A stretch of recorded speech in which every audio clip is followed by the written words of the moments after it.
Hey, we are a small snippet of Squanch Games, and we are here to tell you how excited we are to be a part of the Microsoft Games Show Extended. Game Showcase Extended. Game Showcase Showcase Extended.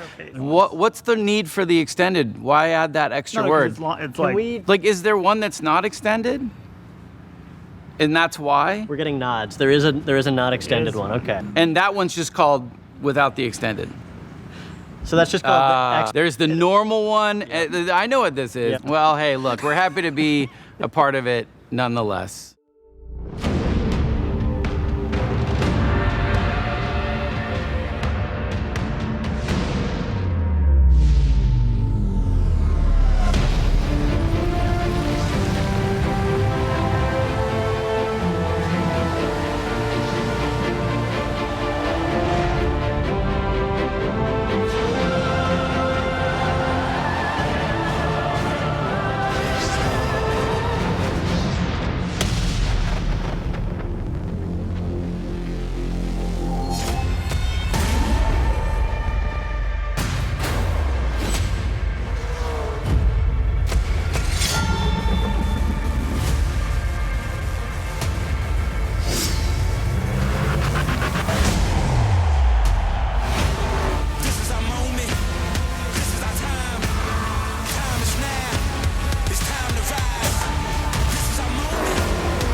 Welcome to Xbox Games Showcase Extended. I'm Erin, this is Malik, and we have the honor of diving deeper into some of the most exciting and talked about announcements, as well as gameplay from the Xbox and Bethesda Games Showcase just 2 days ago.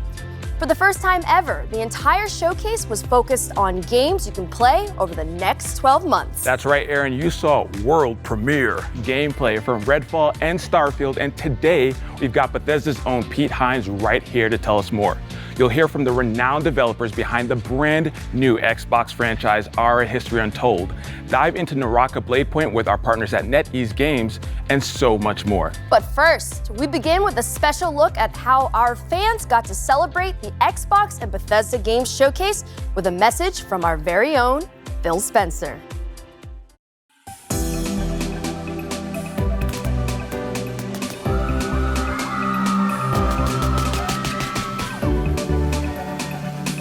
I love coming to events like this. You can just feel the energy, people loving to come together as a community, their love of video games, the Xbox fans. Just a really special time for everybody, myself included.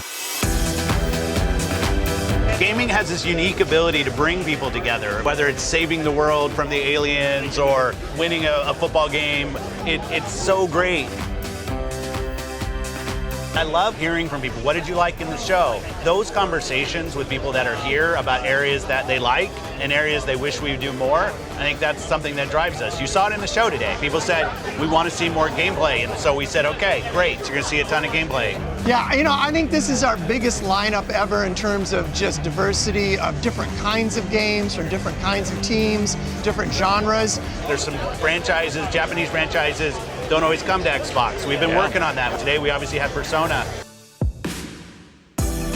It's important to us. We not only have all the games coming from our internal studios, but also great independent game developers that we work with around the world. So could not be more excited for what we're doing with Kojima. And he's got this really great idea for a game. And I want to be clear, because I know we say like experience and stuff. He's building a video game, but he has this real unique things that he wants to do in the game. And we said, okay, let's go do something together. And I'm just really proud to be in an industry that can be part of so many people coming together.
Bethesda opened the showcase with a dramatic gameplay demo for Redfall and closed it with Todd Howard showing us how deep the rabbit hole goes on Starfield. And we also got a sneak peek at upcoming expansions for Elder Scrolls Online and Fallout 76. Here to break it all down for us is the man, the myth, the legend himself, Pete Hines from Bethesda. Pete, how are you? I'm great, good to see you. Good to see you as well. So about a month ago, you all announced some delays for both Redfall and Starfield. So I wanted to give you a chance to tell us a little bit about the decision-making process for that. Absolutely. Look, with all the time that goes into a game, it would be foolish to rush it out the door before it's ready. I think we have continued to sort of examine how we think about games and making sure that they are going to meet our players' expectations. Obviously, the last 2 years have really challenged us from a development standpoint. How we work now largely remotely, while a lot of our folks are not back in the office. And, that has an impact. I also think we've been thinking about things like release dates and when do we give those out and how do we make sure we give one out that we actually hit and don't have to change later. So it's not something we undertake lightly, but at the end of the day, I think what our fans expect, what Xbox fans, what Bethesda fans expect is a high quality game, and we want to do everything we can to give our teams the time to fully realize the games they're making. Yeah, and I think that's what it's all about, right? Like delivering an amazing experience for the players out there. And so, speaking of games, we're just going to jump into it. We're going to start with how the showcase started with Sounds good. Redfall. Now, before we even get into the game, Arcane's making the game, and I want you to talk a little bit about the pedigree of Arcane, just in case people don't know. Sure. These folks over there, they're doing their thing. Arcane Studios is known for really amazing, immersive sims. They do any number of things. If you play games of theirs, Dishonored 2, Prey, there's a lot of common threads you'll find in them. They create really amazing, believable worlds. I think that's a big part of their game is when you're in Dunwall or you're up on a space station in Prey, that it feels believable. There's a reason why things are the way they are. They're also a big believers in systems-based as opposed to scripted. So they really embrace player freedom and sort of giving players the tools to decide, you figure out how you want to complete this mission or get through this area. We're not going to tell you how. We're just going to give you tools and then give you the freedom to go and do. But, there's great characters and interesting story. They bring a lot of different elements and then really let the player create the experience they want. And that's what it's all about. Gamers have taken many games and made it their own. And I think the fact that Arcane is making the game with that in mind is super important. Now, how similar or dissimilar would you say this game, Redfall, is from the other Arcane games? Look, on the surface, it's a first-person shooter that you can play solo or with up to 4 players, and so immediately you might say, well, it's not a single-player game, so it must be wildly different. And don't get me wrong, there's absolutely ways in which it is different, but I think when folks play the game, and even when they see more of the game, I think they'll start to see all of those things about an Arcane game that they love and appreciate. Why it's won multiple Action Game of the Year awards for Dishonored 2, is their ability to bring all of those things together, really high level of polish, and let folks experience it. And so I think all of those things we talked about. If you want to play a game by yourself and get a great Arcane story, you can absolutely do that in Redfall. But you can also do things that you haven't been able to do in an Arcane game, like experience it with friends and find out sort of how the whole can become greater than the sum of the parts, like playing it off of each character's abilities. You saw some of that in the demo that we showed. I think the more that people appreciate that, you almost are going to want to try and play Redfall a couple of different ways. You might want to play it by yourself a little bit, play it with others, and it's a game that allows you to do either or both of those things, however you see fit. I'm glad you talked about playing with friends, because I'm taking applications for friends to help me get through Redfall. Can I put my name on that list? I'm down to a little. It'd be an honor. Pete, keep me on that list. All right, we need to go explore Redfall together. I'm excited. I can't wait for that. And so let's talk a little bit more about the game. Now, between the trailer that we saw last year at the reveal, as well as this one that we just saw, I feel like Redfall reminded players of other co-op shooters, like Left 4 Dead, for example. What makes Redfall unique?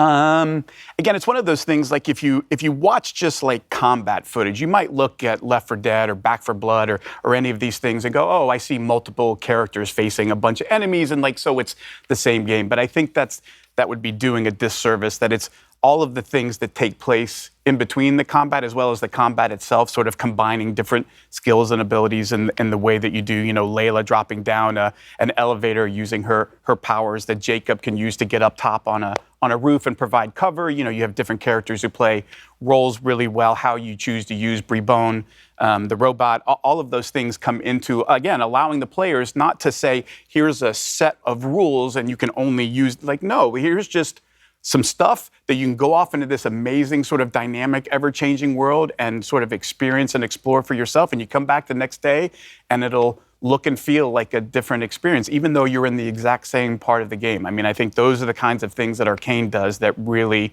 bring that sort of extra special element that makes their game so compelling. Yeah, compelling and fresh. So I'm excited for Redfall, and you said it here for everyone to see that we're going to be playing together. So I'm going to hold you to that. Absolutely. You got the proof.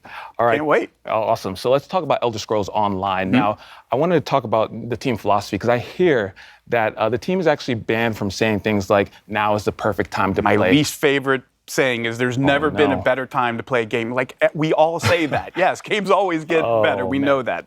The thing that we love about where Elder Scrolls Online is going is their ability to continually refresh the experience for players, provide new experiences, like going to High Isle, a place they've never been in an Elder Scrolls game. It does a lot of things like story and intrigue. There's a lot of politics in High Isle, different factions and the conflict that's going on there. And again, a way that you can jump in and play by yourself and experience it by yourself, even though it's an MMO. But the real special sauce of Elder Scrolls Online is our amazing community. They're so welcoming. They're so helpful. If you need a little bit of help, if you need a lot of help, they're there for you. They're there for you to help explain, to make sure you have a fun experience. And honestly, that is such a huge part for an online game of creating an environment where anybody, no matter whether you just started playing or you've been playing for 8 years, can have a good experience, no matter how you decide to engage with it. I love that you mentioned that. Community is as you mentioned, is such a huge part of any online game. And so for players who may not have played Elder Scrolls, who are, like you said, looking to jump in,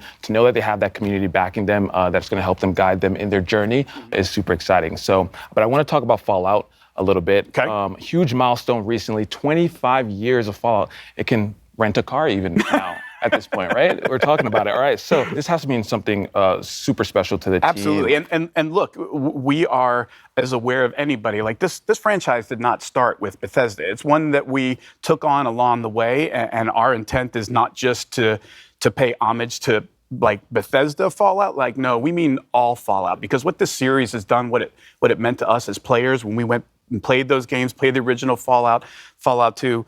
And then what the franchise has become, and sort of growing and finding an even, a new audience with Fallout 3, Fallout 4, Fallout New Vegas, Fallout 76 is something we really want to celebrate. And honestly, what's going on in Fallout 76 with the pit and your ability to continue to push the boundaries in an online game of story and meaningful player choice, and as you're going along, making decisions that kind of matter and have a real impact, I think is is important in the evolution of Fallout 76, and just honestly how far that game has come from its launch. Like, we're keenly aware of how that launch went, but we are also keenly aware of the incredible amount of effort and dedication from all of our teams across Bethesda to say, like, we believe in this thing and we want to give the fans more of what they want and the kind of experiences that they want. And where Fallout 76 is now is truly remarkable when you go back and look at sort of where we were and how far we've come, and honestly how much cool stuff is in store in the pit. It's going to be super fun. Excited to jump in. And again, that's one of those things that I'm sure you guys attribute to the community, giving that feedback. That 76 community, again, not just in the game, but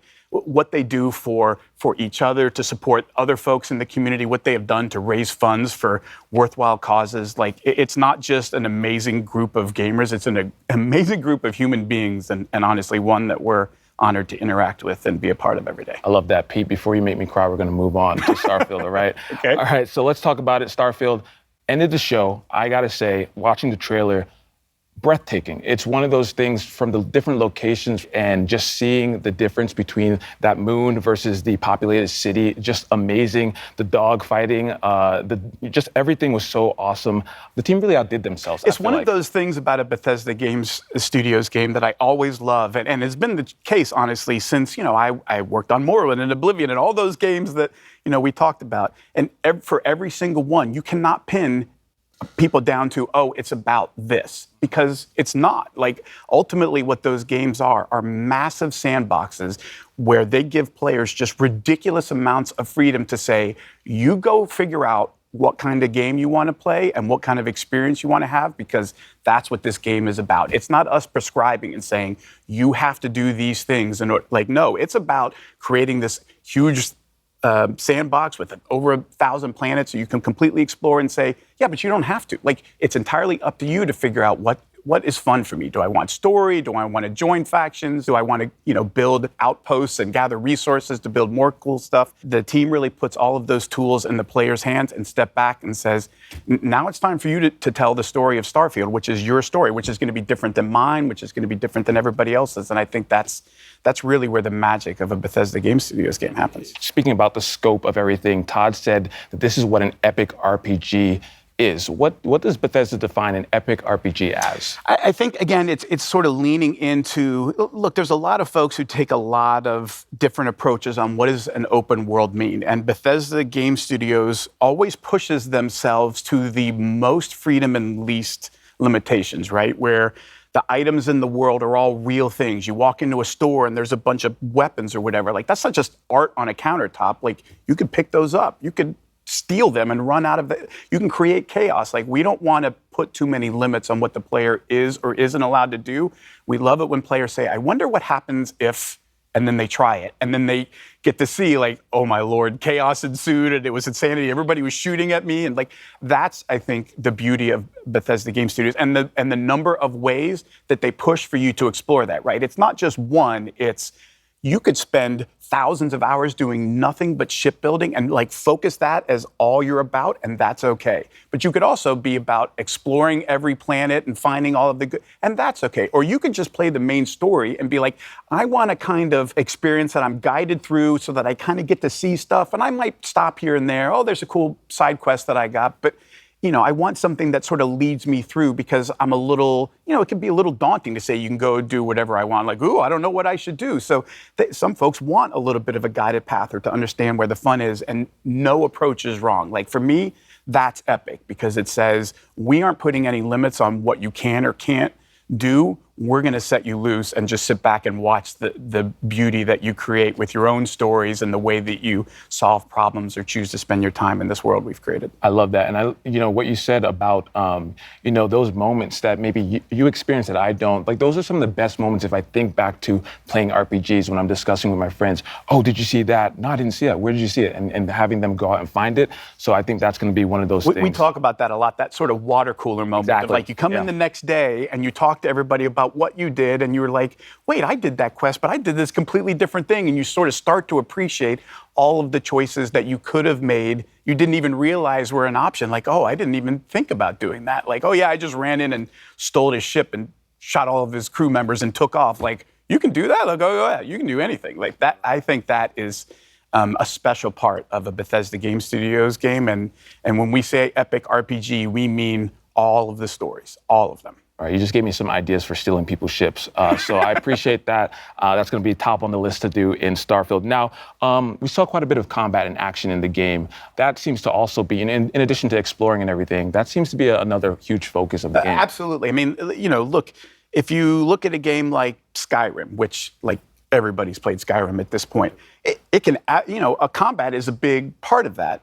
Unless you decide it's not. Like if you're one of those folks that says, actually, I'm going to do the alchemy thing and I just go off and pick flowers and make potions and like live another life in another world this way, then combat isn't part of it. But look, we know in an epic RPG, there's always bad people, shooting at you. Sometimes you got to return fire, and there's a lot of fun to be had there. And so, providing a lot of different skills that sort of determine how good you are in combat, combined with all the different weapons in the game, and then you layer in ship combat and all of these other things, it starts to sort of paint a picture of just how broad or how deep the rabbit hole goes. It's going to be so impressive. And you touched on it a little bit, and I want to talk about it because this was when I'm watching the video, the demo, what I saw, and it really caught my eye is around the ship. It's not just getting in the ship and that's your ship. There's so much behind it. Can you talk about it a little bit? Yeah, like every ship is customizable to the nth degree, and not just like cosmetically. I want my ship to look like this or look like that, though obviously that's totally a thing that you could do if all you care about is cosmetics. But it goes much deeper than that in terms of like what kind of shields you have, what kind of weapons you have, like what kind of ship are you building? What do you want it to be good at? What trade-offs are you willing to make or not?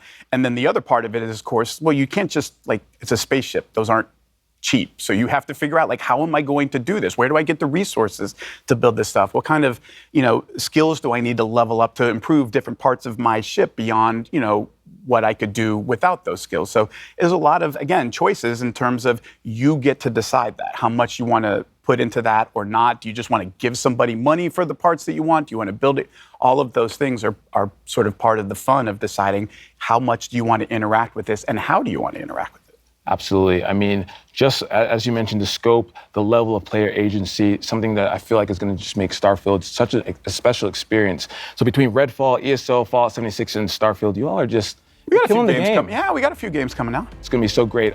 Pete, thank you so much for stopping by. Thanks for having me. Of course, Pete. Now, coming up, we'll hear from our friends around the world, including Squanch Games, Obsidian Entertainment, Playground Games, and of course, Xbox fans like you. But first, let's hear from the creators of one of the world's most popular Battle Royale games.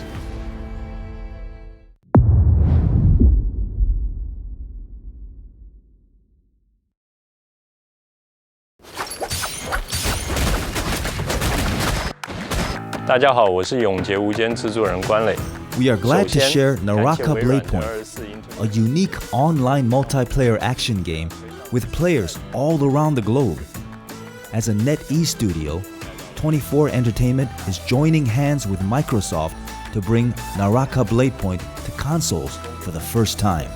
You could play the game on Xbox Series X and S, as well as Windows next week. We're also joining Xbox Game Pass, a platform with a huge player base and a vast, bright future. Naraka has been so well received on the PC platform.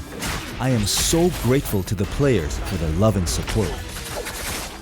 As a competitive survival game incorporating a lot of action elements, Naraka features a range of characters with unique personalities. Each hero draws from different civilizations and cultures. Battles allow for a great degree of strategic play. You've got a wealth of melee and ranged weapons to choose from, and a vast map filled with interactive elements to explore. Perhaps you'll engage your foes in samurai combat, katanas at the ready, or maybe you'll use Persian assassin techniques and strike from afar. With your grappling hook, you can fly between temple walls and across bamboo forests with ease. Beyond solo endeavors, you can also party up with friends and use group tactics to flatten your foes. That's Naraka's underlying design philosophy, that you're unchained and have the freedom to choose how you play. Collect soul jades to change how you play, transform your katana strikes, and make your cannon a weapon of mass destruction. Each hero can be customized too. Whether you want to rush into battle as a berserker warrior or cast fireballs as a sorcerer, the choice is yours. We can't forget to mention our unique face customization system too. You'll never need to worry about running into a doppelganger on the battlefield, because you're able to edit your hero's features to your heart's content. You can even recreate your favorite faces. As we approach Naraka's first launch anniversary, we're introducing a brand new weapon, the Twin Blades, releasing together with the Xbox and Game Pass editions. Twin Blades strike with the speed of a raging tempest and sweeping blows. We've seen similar weapons in other games, but here in Naraka, it comes with a style all its own. Charging up strikes is usually a high-risk, high-reward move. With the Twin Blades, you can charge up while moving and keep your momentum as you unleash a flurry of combos on foes. Since its release, Naraka Bladepoint has launched its own faction clash game mode with Omni's Nightmare and the thrilling limited-time mode Shadow Surge. There have been many casual modes to play as well, but our community has eagerly asked for a campaign mode. We're always listening to our player base, and we're happy to announce that the wait is over. Players will see the first chapter of our campaign mode. Form teams of 3 to take on new enemy types and massive bosses.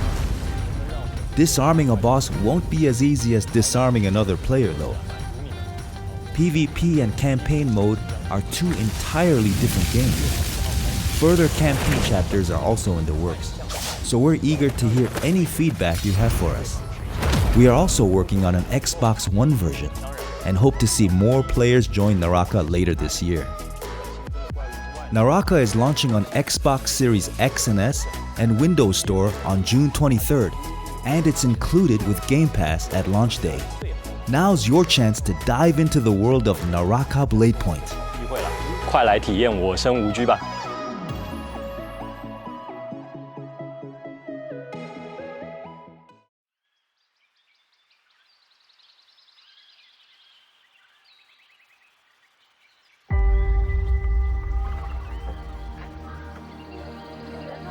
History is filled with moments of greatness. Some well known, some lost to time. But what about the history that could have been if you were its architect? How would you reshape the world? What new stories would you tell? And when your people speak, would you listen? How would you lead them in this new world?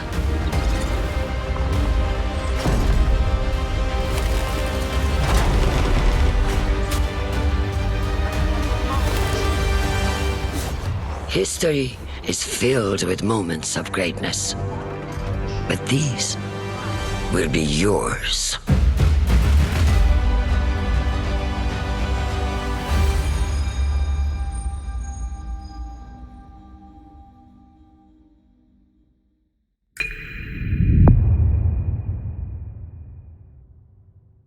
I'm excited to welcome our friends from Oxide Games for a closer look at their historical grand strategy game for PC called Ara: History Untold. Dan, Michelle, thank you two for joining us today. Thank you for having us. And on behalf of the entire studio, we are really excited to be here and finally be able to talk about Ara. I mean, we all are excited too. You just had the world premiere 2 days ago for Ara. And I have to say, I'm a really, really big history fan. I love me some history, so I've been looking forward to talking to you two about this. Now, we all know this is not your first strategy game, but the vision behind Ara is so ambitious. So tell us more about it. And also for those who are new to Oxide Games, we would love to hear more about the studio as well. So Oxide Games was founded 9.5 years ago in my basement, actually, from the development leads of Civilization V. And our goal is to push strategy games to the next level. And what's really great about working on a new IP is that you don't have kind of these previous expectations that a sequel would have. And so the sky really was the limit, and we got to really take the genre to a new space. And we really hope that not only will fans of strategy games like this, but people who've never played a strategy game before will find something they love as well. You're absolutely taking it to the next level. I think I saw like a drone was in like the 18th century or something like that. It's very, very fascinating. And I think that like, if you're someone who really enjoys history, it's bringing like all of the worlds together, all the periods of time together. And that's a grand vision in itself. So how does the vision of Ara impact the player experience within the game? So one of the kind of big things we wanted to do with Ara was really explore how to make the game less about finding that optimal strategy, that optimal path, and really bring in ways to make it more meaningful to the player, make it unique to themselves. So what are different kinds of choices we can bring to the player so that when you play, it's different than when I play, and yet we can both be competitive together? How can we do things to really impact agency and expression and really let you express your values and your play styles through the different mechanics in the product? And Dan, what about you? How does the vision impact the overall experience? So one of the big things that we've been working on is what we call the living world. We wanted the expression of the game to manifest itself in a way that felt authentic and cool. So we've spent a lot of effort on making sure that the choices that you make are expressed in a visual way. And so you're going to see your citizens doing things that reflect the choices that you've made. And this is actually really challenging. So one of the goals when we founded Oxide was to not have to tell the designers, no, you can't do that thing. And so the game is obviously huge. It's just massive. And so it's a very large technological constraint from doing something like that. But we have our own proprietary engine that allows us to really bring this alternate Earth to life. I think that's the beauty, right? Because in history, the great thing about learning history is that you learn about culture, you learn about stories, you learn about things that are probably brand new to your eyes. But the way that Ara helps you remix, reimagine, and rewrite history is a beautiful sight to see. And I'm excited to get my hands on it, and I'm sure everyone else is who's watching. So let us know, where can we learn more about it, and when can we get our hands on it? Because I need it today. So if you head over to the website, you can sign up for the Insider program, which will give you a chance to join the technical alpha and play the game later this summer, which is super exciting because we've been playing it, all the time. And so now you'll have a chance to play. Dan, Michelle, thank you two so much for giving us the lowdown on Ara. Really appreciate it. Thanks for having us. Grounded is finally leaving early access and moving into full release with a highly anticipated story mode. Here's Adam Brennicke and Eric Dorabella from Obsidian Entertainment to tell us more.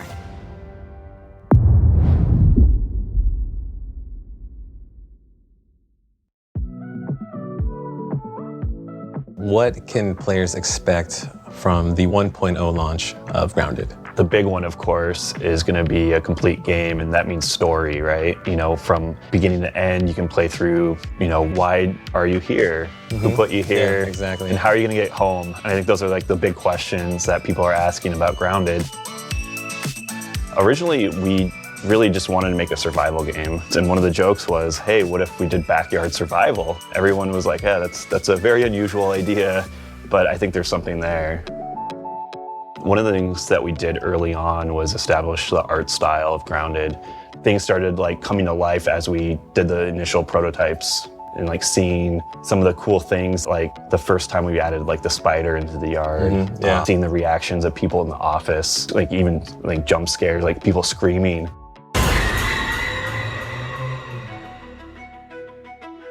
The team is very small. It's the smallest team I've ever worked on at Obsidian. I wanted everyone to be able to participate on the design side of things. So I said everyone is a designer on the team.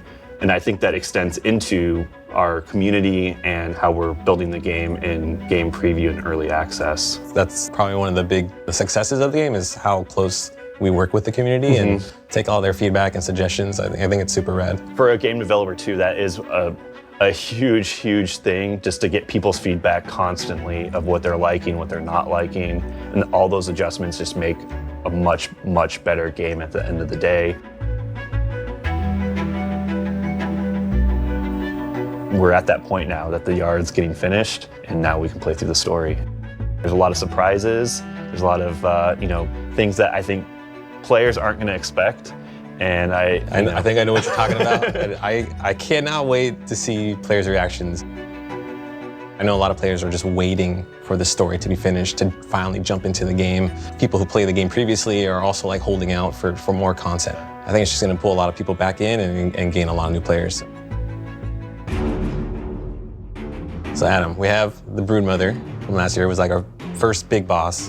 And then we came out with a bunch of mini bosses like Termite King and the assistant manager. But in this trailer, we're showing players the Mantis. What can they expect from this? So we're super excited to finally show off the Mantis. I know that's been a big ask from players that they want to see a praying mantis in the game. They've been asking for this for a long time. Do we have anything else that the players can get excited about? You know, the Mantis is just a little tease of one of the new boss fights, but there's more to come, right? Like potentially many boss fights that we have planned for the full release of Grounded. There's a lot more secrets and other things to uncover. When we reached 5 million players, that was already super crazy. And then we hit the next milestone of 10 million players still being Xbox. Doubling it, right? Yeah, in Xbox Game Preview Early Access. That just goes to show that we have a fantastic game. Everyone's just so surprised at like how much Grounded has grown. I just hope that players and the community understand how important they are and impactful on this game with us. Yeah, we're so thankful for everyone's support along the way. It's been an amazing journey, and we're finally almost at the finish line, right? Yeah. And I think we wouldn't be here without our amazing community and all of the fan support. I agree. Best community ever. Yeah.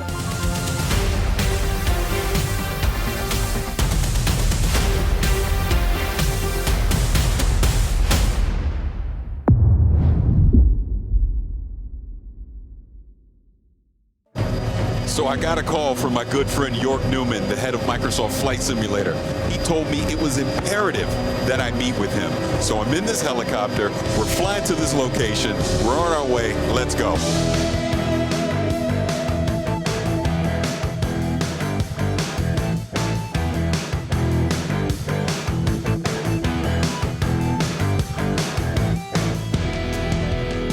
York! Hey, Paris, good to see you. Good to see you. Thanks for coming to DC, man. No, thank you. What am I doing here? Later. Let's get in. We don't have much time. Oh, okay.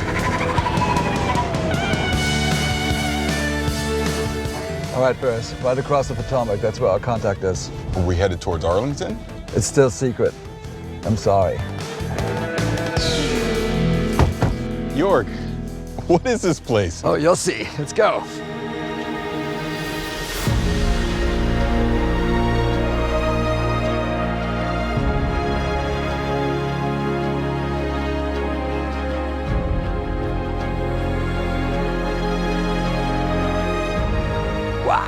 Look at this place. Nick, how's it going? Hello. Paris, I would like to introduce Nick Partridge from the Smithsonian National Air and Space Museum. Thank you for having me. But this makes a lot of sense. I saw during the trailer there was a collaboration between the Smithsonian National Air and Space Museum and Flight Simulator. Here we are at the National Air and Space Museum. So let's talk about that collaboration. Tell me more about that. Well, Jorg and I have been talking for more than a year. He was looking for me, and it turns out I was looking for him to ask the same question, which was, don't you think that our organizations have a lot in common? Dedicated to bringing flight to everyone, and I was looking for the Spirit of St. Louis, which is in the Smithsonian ever since 1928. And the Smithsonian was gracious enough. They gave us a millimeter perfect scan, which is what we'll feature in the 40th anniversary edition. But as Nick and I kept talking, it was very clear, you know, the world's foremost museum for air and space, the Smithsonian. Yeah. And Microsoft celebrating its 40th anniversary. It's a match made in heaven, and there's lots of things we can do. Yeah, authenticity, accuracy, access, it's all there.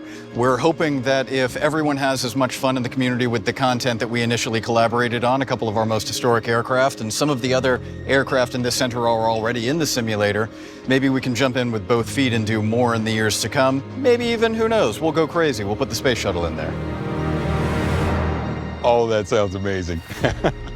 All right, you guys have never been here before, no, right? This is my first time. All right, so keep your eyes peeled, stick together, and Jorg, I've got something special for you right around here. Perfect. Check this out. This is my favorite plane, the Junkers Ju-52 3-motor. Amazing. And that is an awesome plane. And as I look at all these planes around here, it makes me ask the question, are you going to put all of them in flight sim? Maybe not all of them, but we hope a lot of them. In the 40th anniversary that comes out this fall, we already have 3. We have the Wright Flyer, the Spirit of St. Louis, and the DC-3. And we hope to get a few more. As Nick and I were talking, There's a lot of things we could do. Yeah, we started with the most iconic ones, and who knows? There's no lack of opportunity. You know, I keep saying amazing because this place is amazing, and just like Flight Sim, it just keeps going. So what else is happening? It does seem like we're going supersonic, like the Concorde here. We've been doing a major update ever since we launched every month since August 2020. And just today, we're actually launching World Update 10. And guess what? Tell me. It's the United States. And it's huge. We have 12 cities, a new height field, brand new aerials, new missions, new airports, new everything. And as always, it's free.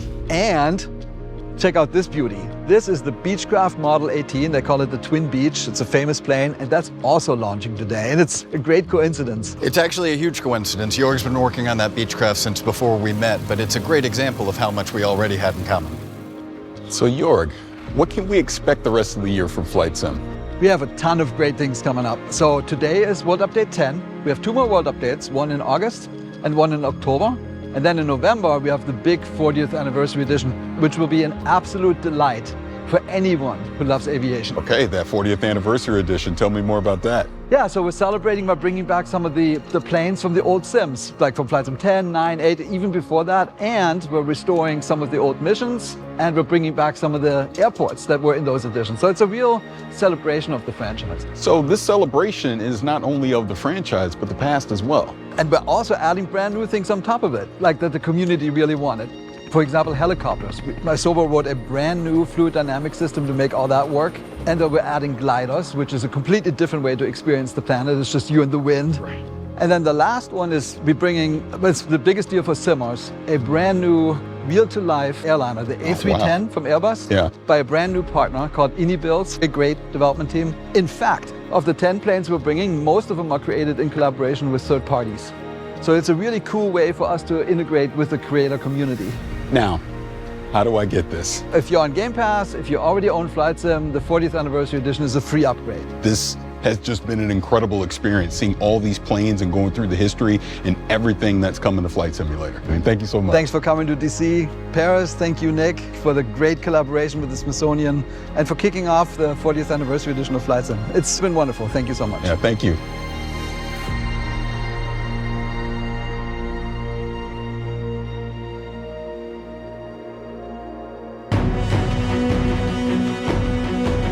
Today was a good day, but now I have a need for speed. I'm headed to the danger zone, baby.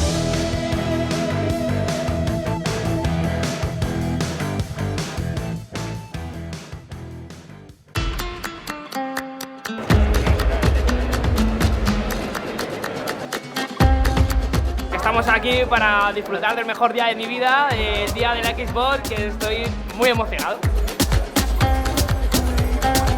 I came in Madrid just yesterday to be here in FanFest Xbox, and I'm so excited.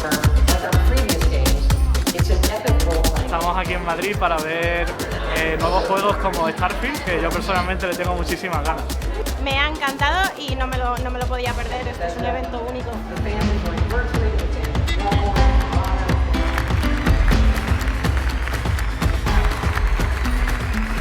Why gaming? Just a passion. Son experiencias únicas. Me ofrecen algo que no encuentro en otro lado.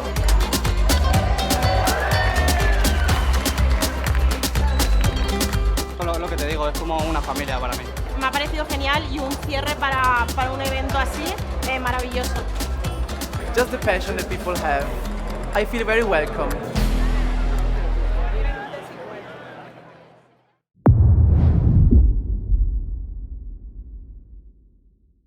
Hey, we're just a snippet of Squanch Games, and we're here to talk about High on Life, our new action-adventure, comedy, Metroidvania, first-person shooter that is nothing at all, a little bit like Microsoft Excel.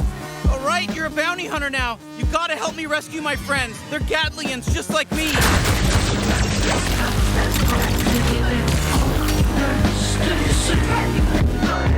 That's our game, High on Life. Pretty insane. There's a lot to talk about. Let's dive in. So Justin, you're typically known for working in animation.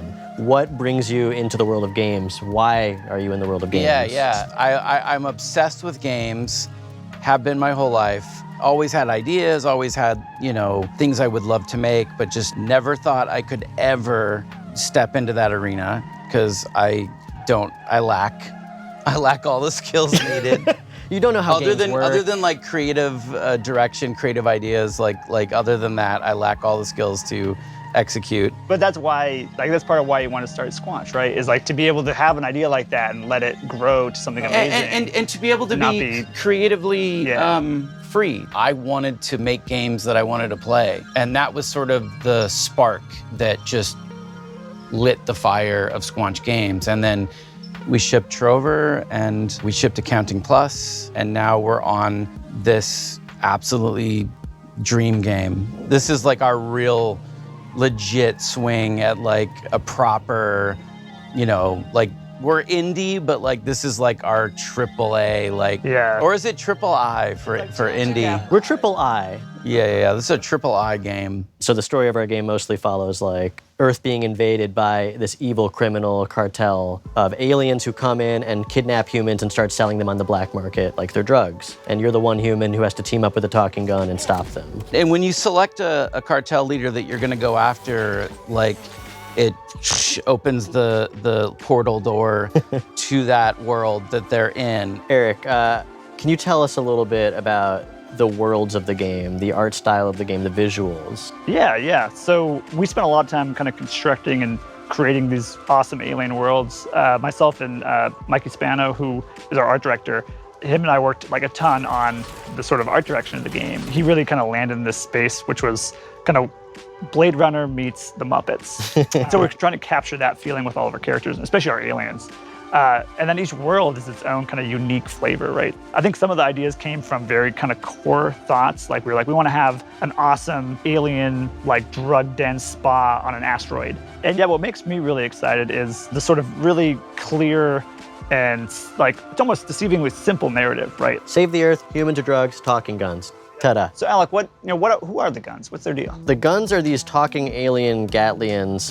They're all shaped somewhat like a gun you'd find on Earth, but they've evolved to be just gun-like in their own way. And so this race of Gatlians each has their own unique personality, their unique set of abilities, and you're gonna be rescuing them from this evil alien cartel, and together, you gotta stop the bad guys. And get more Gatlians. Yeah, collect more Gatlians. Yeah, a lot of players are gonna have very different experiences depending on what gun they favor.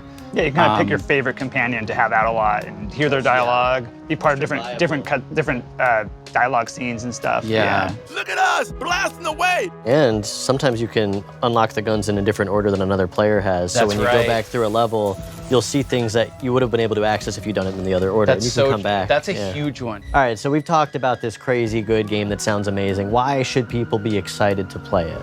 As a studio, we are attempting to bring A-level adult comedy into video games. Something I love about Squanch is we would put a lot of effort into things that a lot of other studios wouldn't even bother with, like a single small joke that 5 players might find. Well, okay, now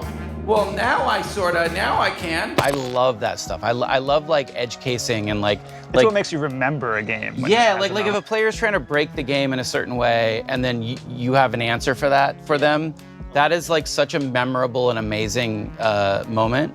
It's almost like watching TV, but the viewer is able to reach into the TV and poke a thing, and the character has to respond to that. And there's so much fun to be had for the most part. You can skip it all. We worked really hard on it if you want to skip it. Yeah, if you want to just like miss out on like, Yeah, if you're like a big dummy and you don't want to play the game at all, that's fine. We're not going to judge you. We're just going to be upset.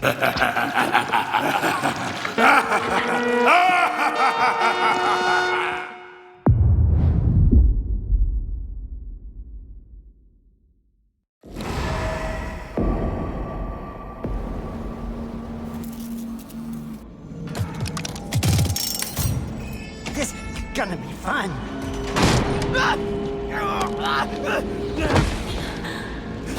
You know I can't let you leave.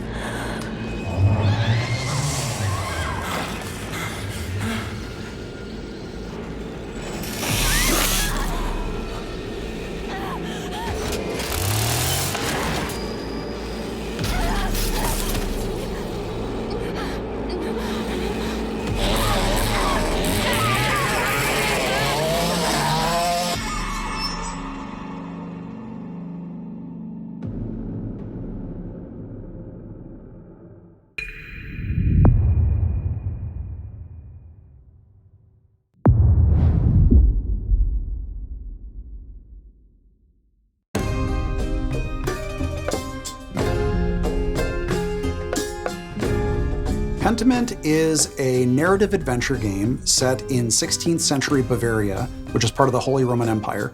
You play a character named Andreas Mahler, who is an artist working at a Benedictine abbey. He gets involved in a series of murders and scandals and tries to unravel them over a period of about 25 years. The name Pentiment, it is specifically referring to paintings in which there's an older painting underneath the painting that you see on the top.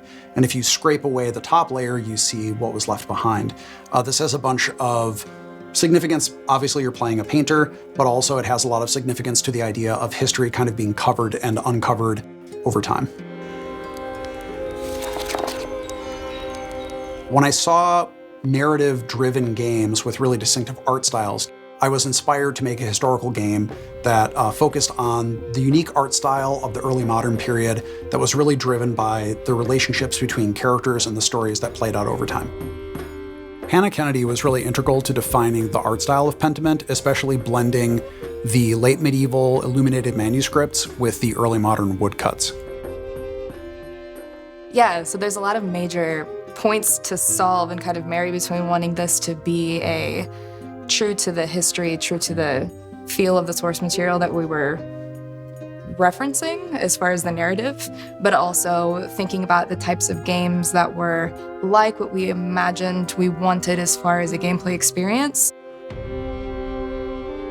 From the beginning, I knew that I wanted to portray a community that changed over time, which meant that characters are changing over time. That's really the focus of everything. The buildings do change, but really it's the characters where you see all the crazy stuff happen. Kids that I had become attached to because it's a 4-year-old and we designed them to be a 4-year-old and then they're getting married and then I felt a weird like emotional reaction to that because I'm like, oh, baby's all grown up.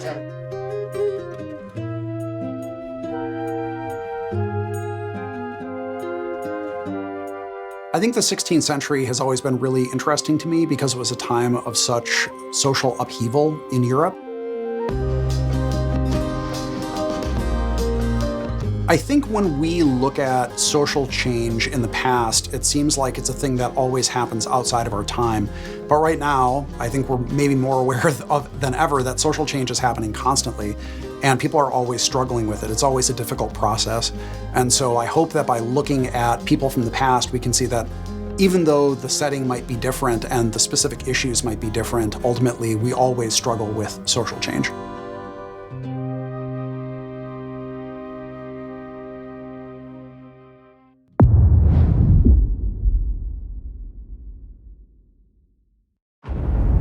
Just putting on this bandana. All right, let's do crime.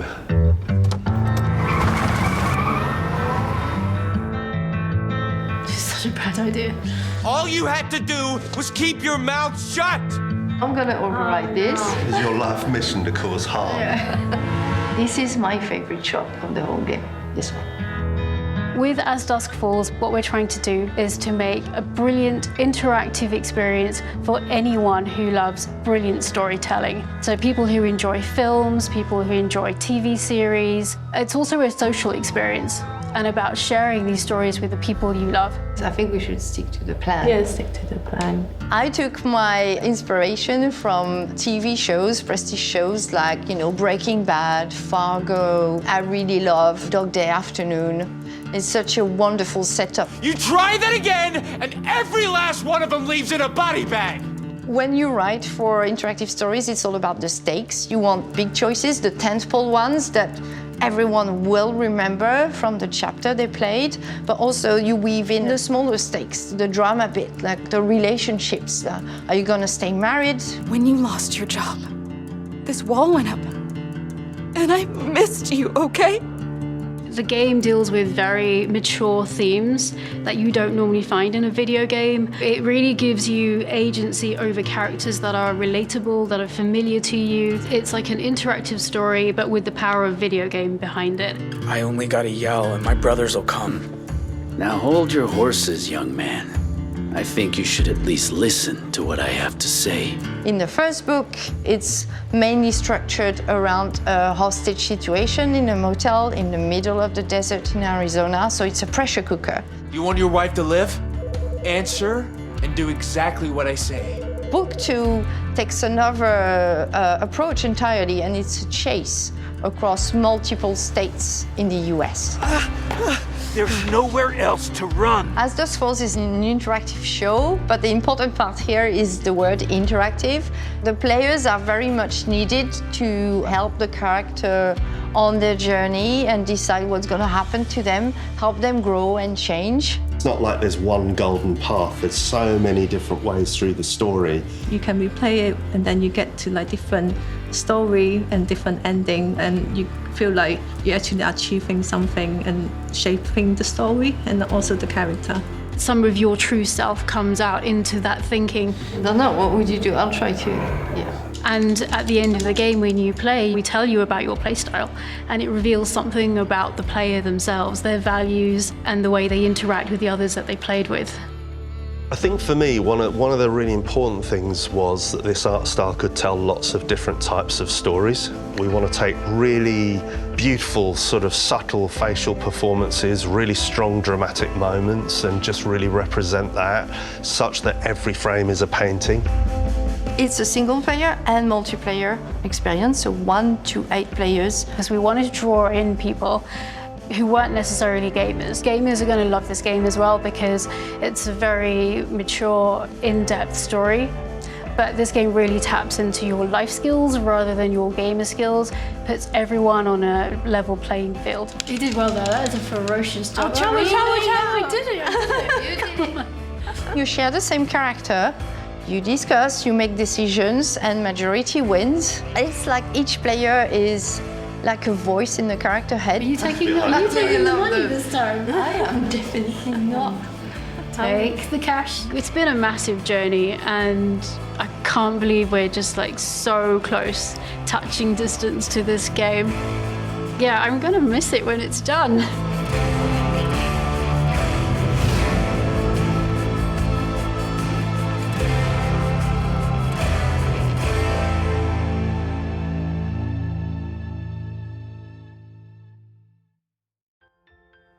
Let's check out what mysteries, adventures, and, of course, slimes are waiting for us in the new, vibrant world of Slime Rancher 2.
All right, time to get going. First trip in a while. Put this in here. Australia. Passport. I need a passport. Where's my passport? Passport.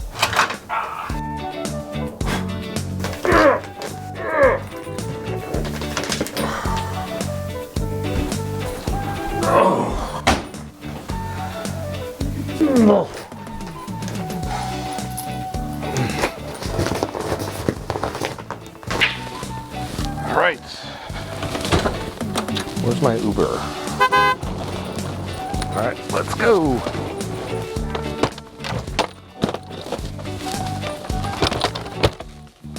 Let's go.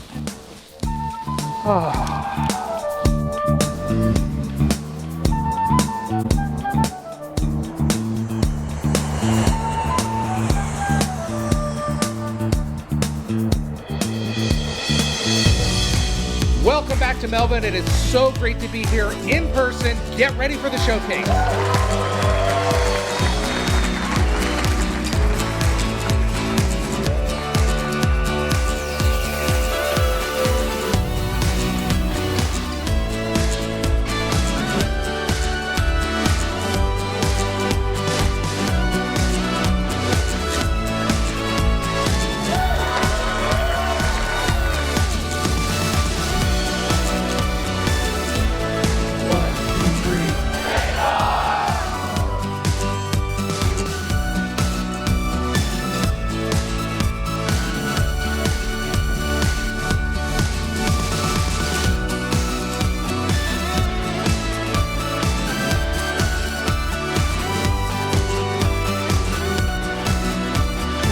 Here in Melbourne with FanFest.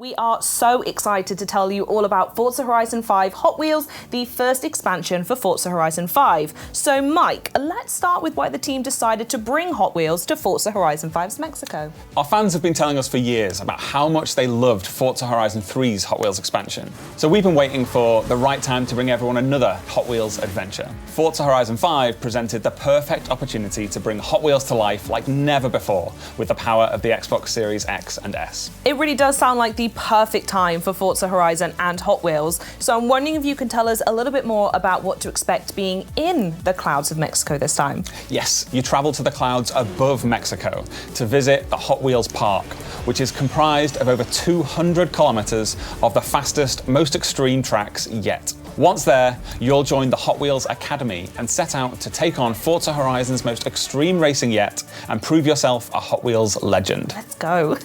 As well as the iconic orange Hot Wheels track, you'll take on new driving experiences across gravity-defying magnet tracks, as well as ice, water flume, and rumble tracks. So we spoke loads about biomes in the build-up to Forza Horizon 5's launch. Are we expecting something similar in Forza Horizon 5 Hot Wheels as well? Yes, so we're truly going to see the power of the Xbox Series X and S when we look at Forza Horizon 5 Hot Wheels' all new biomes.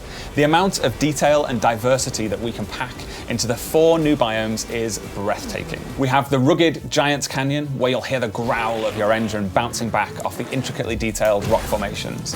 The Ice Cauldron, where frozen tundra drips into the glistening molten lava. In Forest Falls, you'll see a tree canopy towering over epic waterfalls. And finally, the visually stunning and exhilarating Horizon Nexus, where the Horizon Festival is suspended among a web of Hot Wheels tracks. And there's more, because new players can jump into Forza Horizon 5 Hot Wheels as early as possible during the main game's initial experience. And how are people going to be able to use Event Lab in Forza Horizon 5 Hot Wheels? So in Event Lab, you'll have the freedom to design, build, and share using the new Hot Wheels Creation Kit. That's over 80 new track and stunt pieces that instantly snap together thanks to our new building tools. You can then share your creations with the entire community for players to discover and play. We are anticipating our community building an ever-evolving catalogue of new player-created Hot Wheels events that everyone will enjoy. They all sound absolutely incredible, Mike, but I'm going to ask you the most important question in the room. Can you tell me a bit more about the cars? Yes, so we have 10 new amazing cars coming to the pack, including 4 new Hot Wheels cars, which have been scaled up to real-life proportions. We have the Diora 2, the Bad to the Blade, the Baja Bone Shaker, and the Chevrolet Hot Wheels Copo Camaro. Forza Horizon 5 Hot Wheels introduces the most extreme tracks we've seen yet in Forza. So we've added some new extreme track toys and hypercars to go with them. Love that. I want to call out the Hennessy Venom F5 and the Mosler MT900 GT3. Their speed is unlike anything we've seen before. So we know Forza Horizon 5 fans naturally love co-op, so how is that continuing in Hot Wheels? So, in a first for Forza, you can join up with your friends and play from the very start of the experience in co-op. You and your friends will then take on a new campaign, moving your way up through faster and faster car classes until you unlock the extreme speed of X-Class and become a Hot Wheels legend. You can also choose to take on the world in Horizon Open or team up with your friends to take on a team of Drivatars in the Horizon Tour. Ooh, I absolutely love that. Final question now though, when can we expect to play? Yes, so Forza Horizon 5 Hot Wheels releases on July 19th on Xbox Series X and S, Xbox One, Windows PC, and Steam. Mike, thank you so much for joining me. This has been so much fun, and I cannot wait to play.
Now, onto our next block, pun intended of course.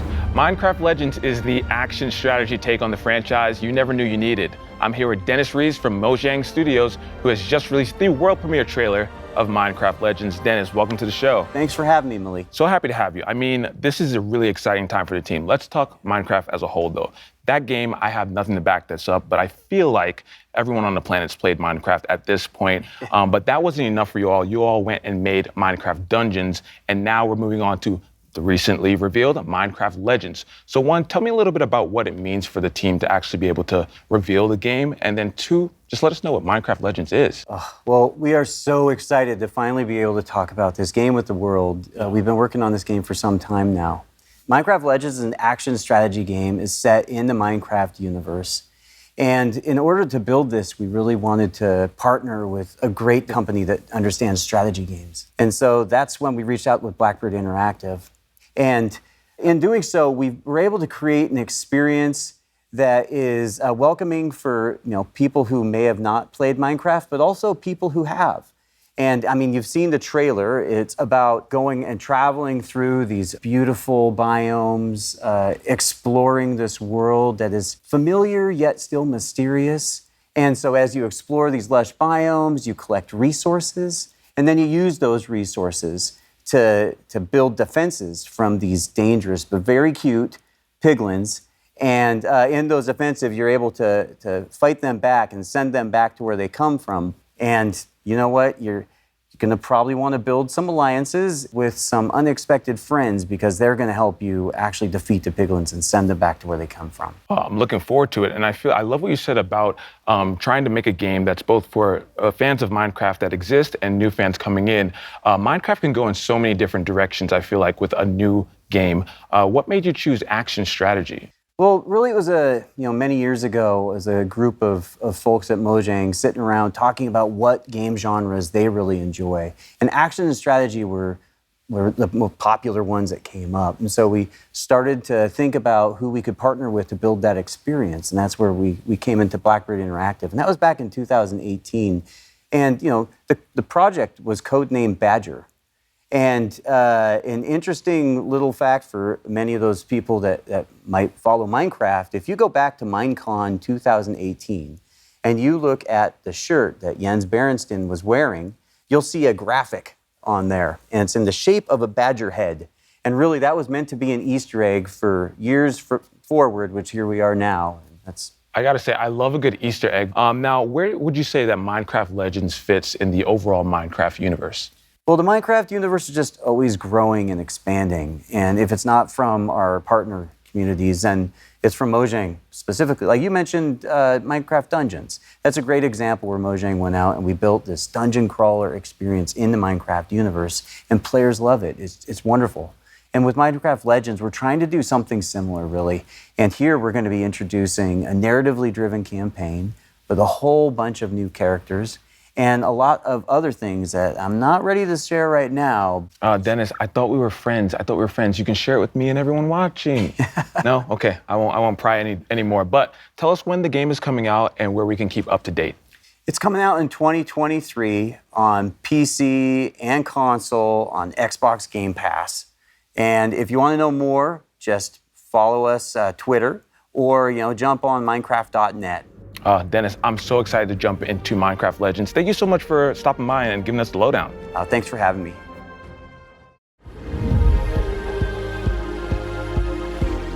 What up, everybody? It's your boy Kirsten, aka Kayvon Doom, and we're here at Xbox Fan Fest. We got a whole lot for y'all to check out, so let's get it in.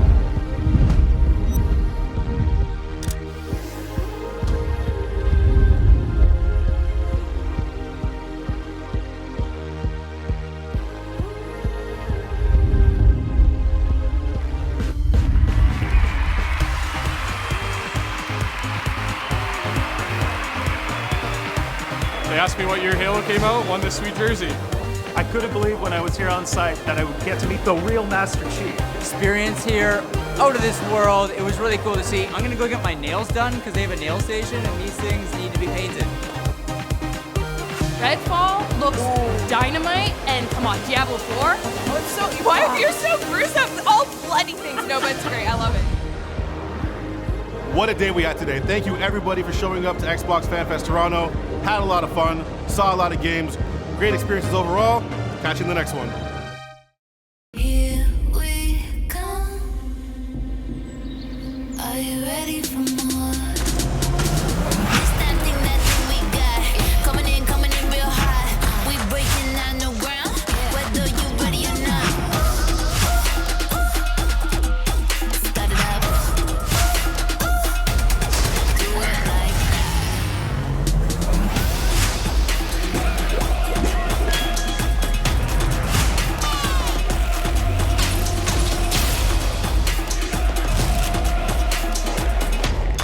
ready, set, go. We coming up next.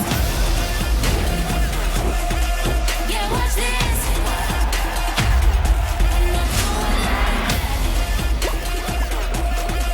Yeah, watch this. Do it like that. Yeah, right now it's that move. Go and do that thing you do. Turning heads, you make them look. Yeah, they got their eyes on you. Start it up. Ain't seen nothing yet. Ready, set, go. We coming up next. Yeah, watch this. Do it like that. Yeah, watch this. Do it like that. Do it like that.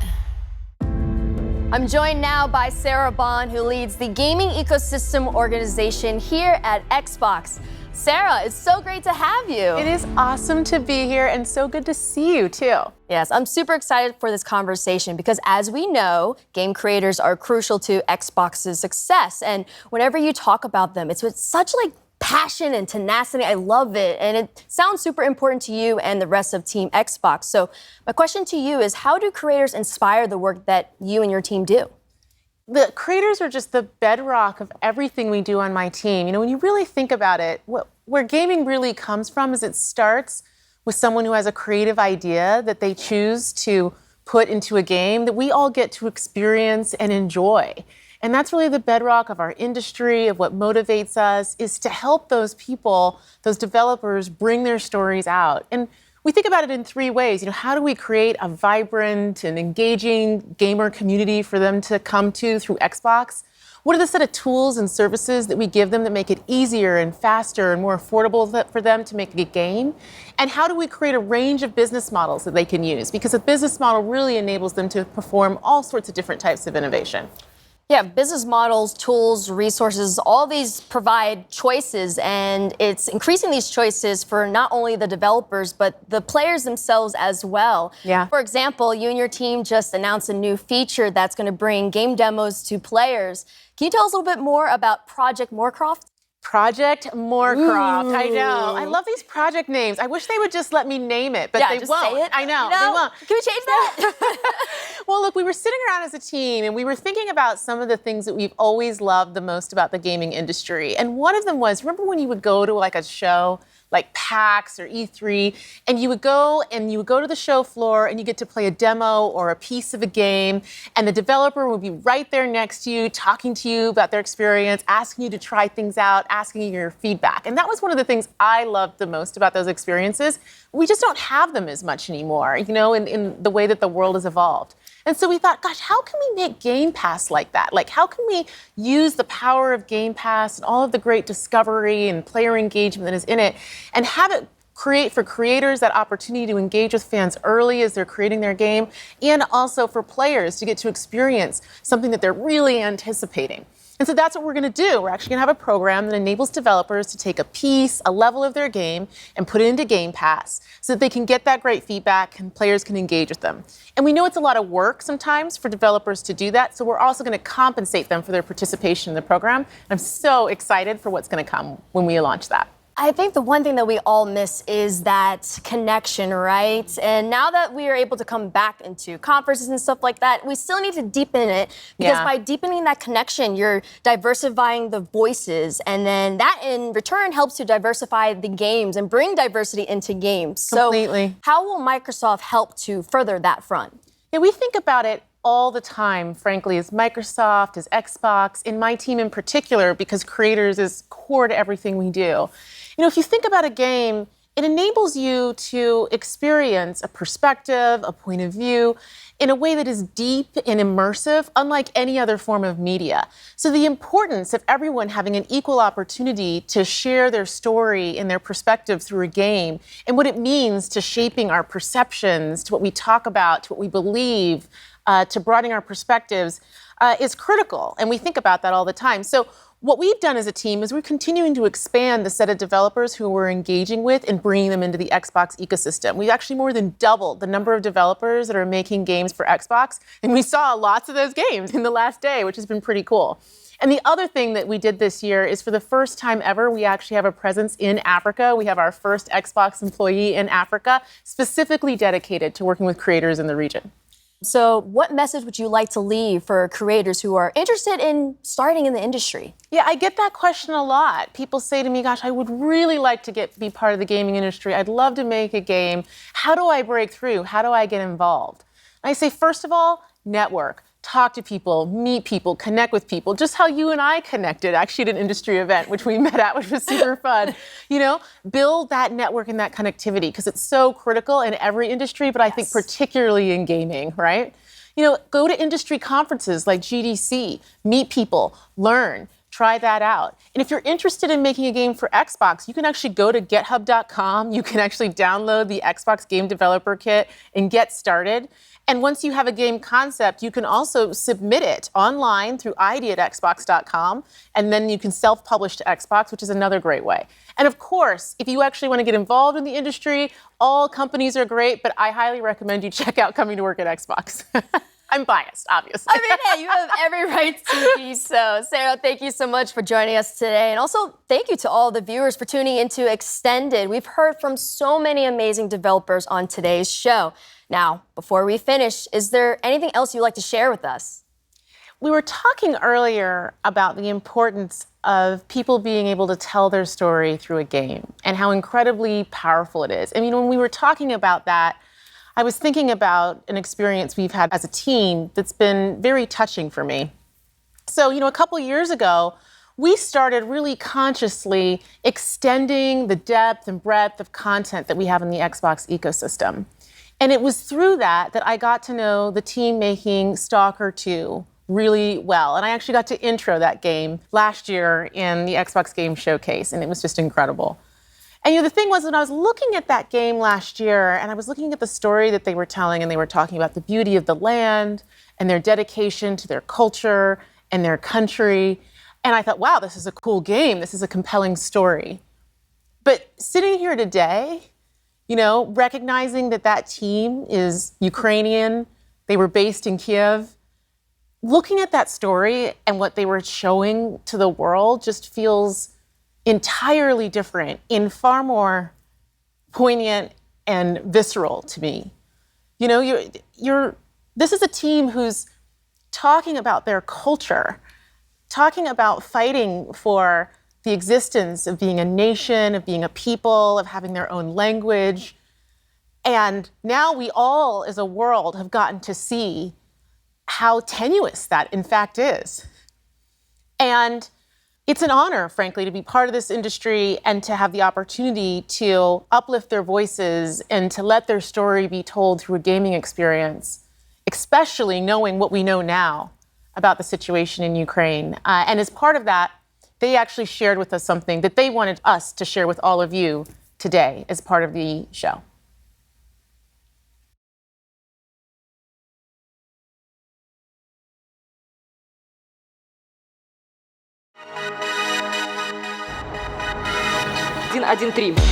Yes.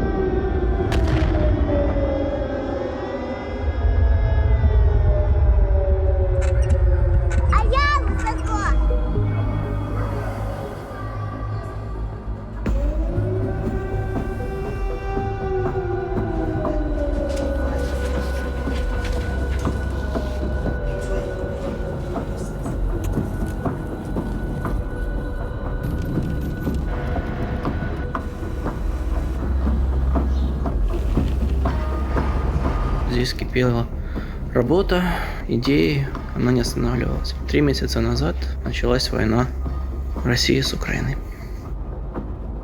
Шок от робочий день починається з тривоги. Під час сильних обстрілів ми біжимо в укриття.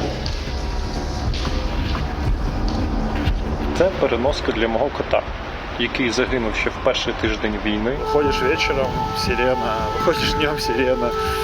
Днем еще работать надо, поэтому особо не выйдешь, а вечером все время вот так. Це моє робоче місце.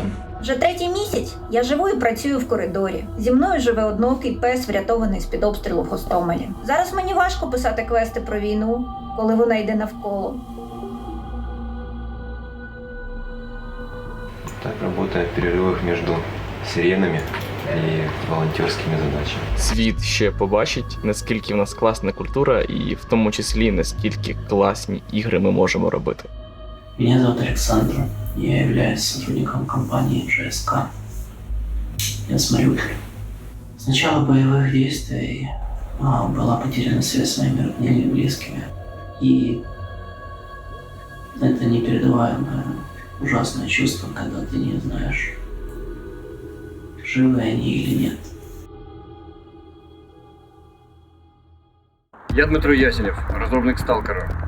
Ніколи не міг уявити, що в 21 столітті в центрі Європи може статися повномасштабна війна. Я Олексій Іванов, ком'юніті менеджер проекту Stalker 2. зі зброєю в руках захищає свою країну від російської агресії. Привіт, я Макс, наративний дизайнер гри Stalker 2. Після перемоги я до неї повернуся. Побачимось на релізі. Слава Україні!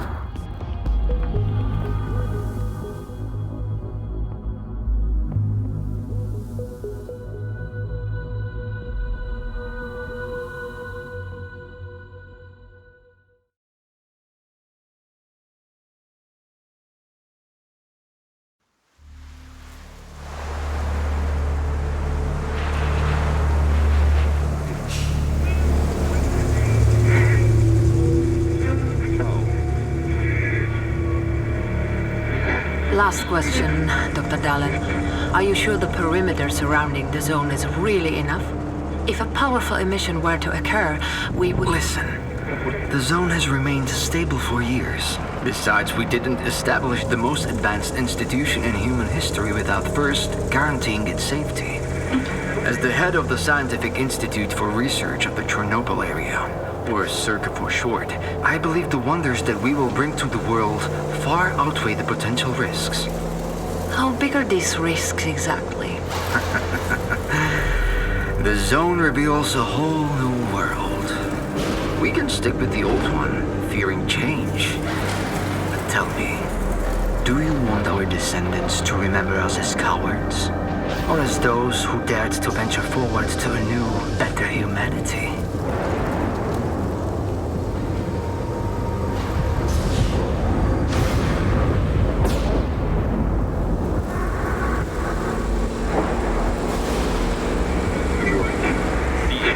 Evacuated. I remind our listeners that a similar incident happened in our region quite recently, ruining homes and livelihoods.